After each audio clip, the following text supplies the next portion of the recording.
Oma kätega võrdled puu on nagu beebi peppuune. Šile ja kadaka lõhnagane.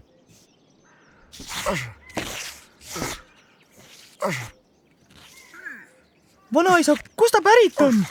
Saaremaalt. Kus kohast? Hää puit on nagu hää sõber. Aitab hädas korjus peita. Mis keeles ta räägib üldse? Eks ta oma emakeeles räägib, nagu meie oleme oma keele emapiimaga saanud. Ja emapiim.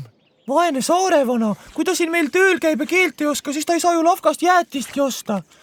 Ma ei tea, minu arust peaks küll keegi saarevana õpetama. No hea küll. Jou, saarevana, nüüd hakkame kohalikku sõnavara õppima. Korda minu järel. Siis sai suppi, siis sittu sussi Ei, kas ma parem ise õpetan saarevana? Sibilandid, sibilandid.